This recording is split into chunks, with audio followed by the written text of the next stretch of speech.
मैं doctor RP Singh homeopathy चिकित्सक आपका अपने यूट्यूब चैनल पर स्वागत करता हूं।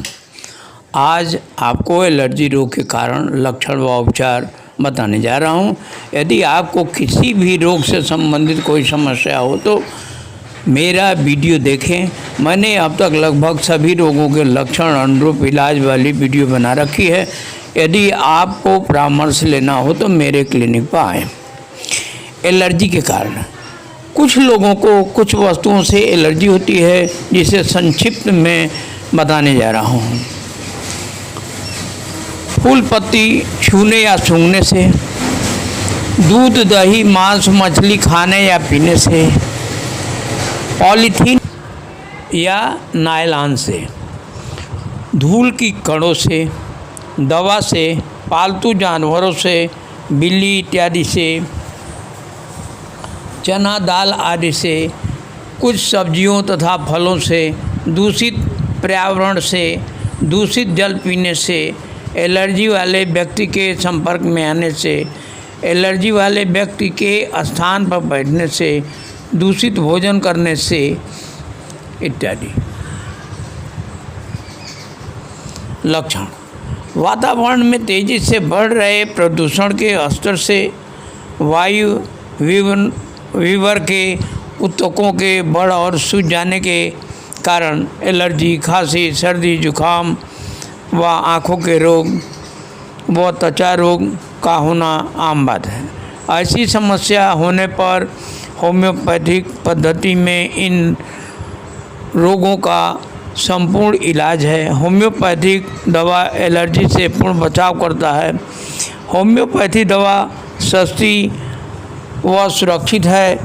इस दवा से शरीर पर कोई दुष्प्रभाव नहीं पड़ता।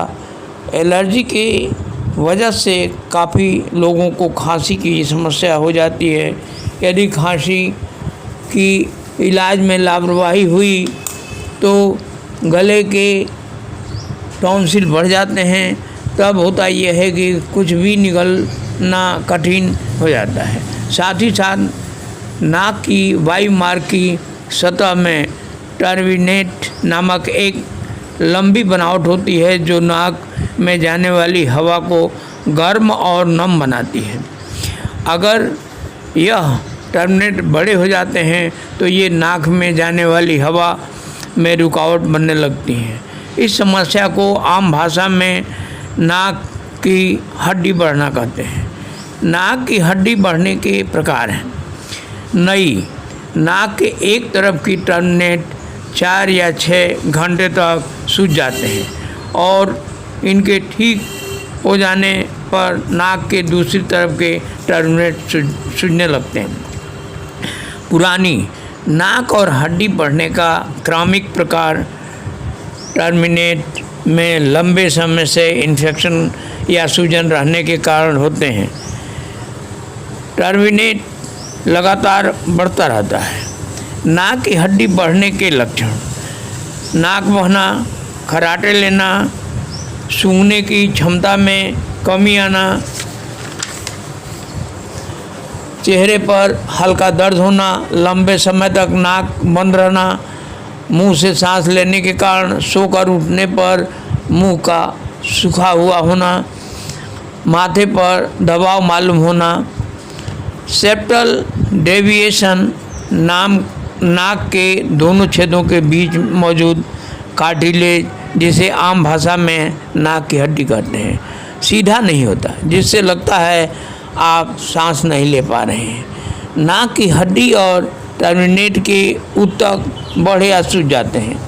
इस दौरान भी इलाज नहीं कराया गया तो यह वायवीवर शोथ साइनोसाइटिस में बदल जाता है। यही बढ़कर गले और फेफड़े को संक्रमित कर देता है, जिससे मरीज ब्रोंकाइटिस और अस्थमा रोग के शिकार हो जाते हैं। इससे बचाव के लिए होम्योपैथी में लक्षणों के आधार पर रोगी को रोग अवरोधक क्षमता विकसित करने वाली दवा दी जाती है।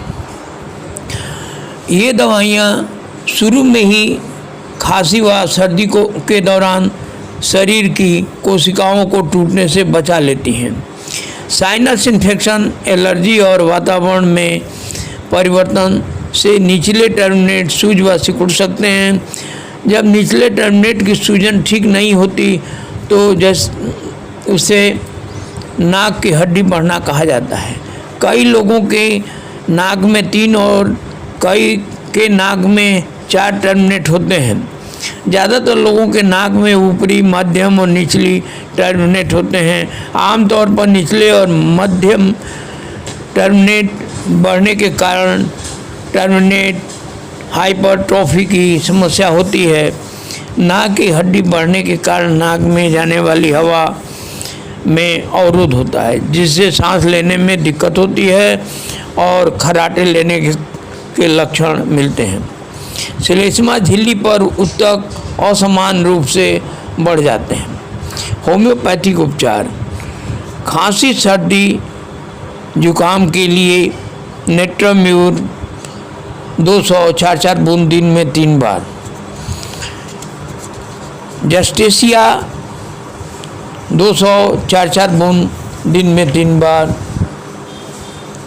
बुखार, सर्दी, खांसी यदि एक साथ है तो एकोनाइट नेप्लस 200, इपिकाक 200, एंटीमटाड 200, आर्सेनिक एल्बम 200, चारों को मिलाकर 4-4 बूंद दिन में 3 बार देने से लाभ होता है। अस्थमा में Blatta, oriental Q, ipecac 200, arsenic album 30, तीनों को मिलाकर 4-4 बूंद दिन में देने पर बहुत लाभ होता है। त्वचा रोग, एलर्जी में चकत्ते, खुजली, जलन तथा सूजन में एपिस मेलिफिका 200 4-4 बूंद दिन में 3 बार देने से बहुत ही लाभ होता है। त्वचा पर अत्यधिक खुजली, जलन, सूजन आदि होने पर ब्राइटाकार 30, arsenic album 200, petroleum 200, graphites 3x, चारों को मिलाकर 4-4 बूंद देने से तत्काल लाभ होता है। आरम ट्रेफाइलम 6x भी देने से लाभ होता है। आँखों की एलर्जी से प्रभाव में जलन, पानी का स्राव, दर्द आदि होने पर यूफ्रेसिया 30 4-4 बूंद दिन में 3 बार, दर्द होने पर बेलाडुना 30 4-4 बूंद दिन में 3 बार, एपिस मेलिफिका 4-4 बूंद दिन में 3 बार देना चाहिए। धन्यवाद।